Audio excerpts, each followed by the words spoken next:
Right, so since the last video I've done a few bits and bobs.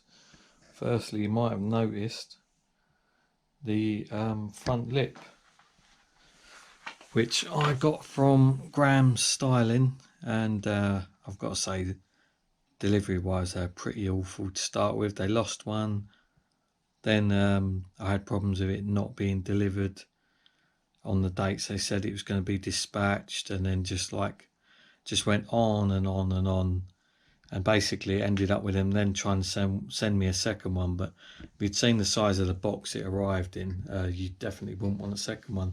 So the front lip I actually painted myself using some paint that I bought off of eBay, rattle can, and it's come out pretty decent. But you might be able to see the front bumper's pretty smashed up anyway, marks all over it, so it wouldn't take much. I mean, look, if I show you here, you might be able to see there the lacquer's starting to peel, there's stone chip, there's cracking along there. So the lip come out pretty good. The only issue I've got is that little mark down there, hopefully you can see, but it wasn't worth repainting the whole thing, especially at some point I'm going to get the car repainted. So yeah, done that, and then also I had the issues with the oil pressure switch. So if I just go to the gauge cluster, that is now the spar, yeah, sorry, it might have said spout in previous videos. The spar oil pressure gauge is gone, all disconnected, all the looms being pulled out, and the factory sensor has been fitted. What I'll do is I'll pop the bonnet and we'll have a look at how I've done that. Right, so you can see while I'm down here, I also painted the spark plug cover in a red cherry or cherry red colour. It doesn't really show it in the video, it sort of looks more orangey, but I can assure you it's red. So back to the supercharger. So for me to get the oil pressure sender out for the spar gauge and refit a factory one, I basically had to undo these bolts here on the supercharger. Firstly, to remove tension off the supercharger belt, you have to use these, undo these, and then that allows that pulley to slide up.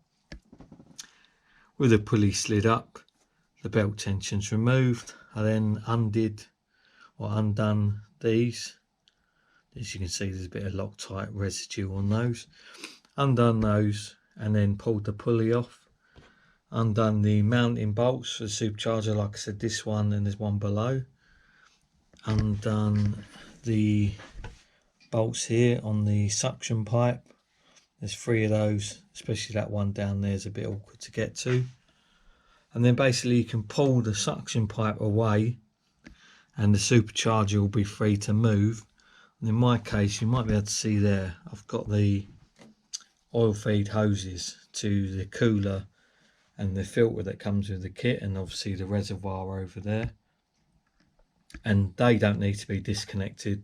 I've got enough slack on my hoses to allow me to just pull those out of the way. So pull those and then I'll move the supercharger, pull the whole assembly over here. And supercharger wise, I was surprised. Last time I took this off was a while ago and it had quite a lot of oily residue in it. This time hardly anything. The blades looked fine. There's a bit of wear on the blades, as to be expected. It's 4 years old now, and yeah, all came apart quite easily, no signs of any damage. And then to put it back together, it was actually quite an easy job as well. No real hardship. I've got quite a bit of tension on the belt. I think it probably might need replacing soon. It has still got the markings on it, the manufacturer's marking, so that suggests that it's not really worn that much, but it's just one of those things that you're probably worth changing every now and then. So yeah, that's the factory sender now fitted. So I've got my low oil pressure off of that. I think it goes off at 3 psi, so it's not likely to save the engine, well, if the oil cooler splits. But it just allows me to drive the car while I come up with some other solutions. So currently I'm thinking, you might be able to see down there, there's a tiny port, it's just down there. I think you might be near where my finger's pointing. That's a 1.8 NPT port on the SOS, or science of speed oil filter adapter. So what I'm thinking is I might just get another gauge. I'm a bit unsure of what gauge to get, and get that fitted so that I've got a more accurate oil pressure reading.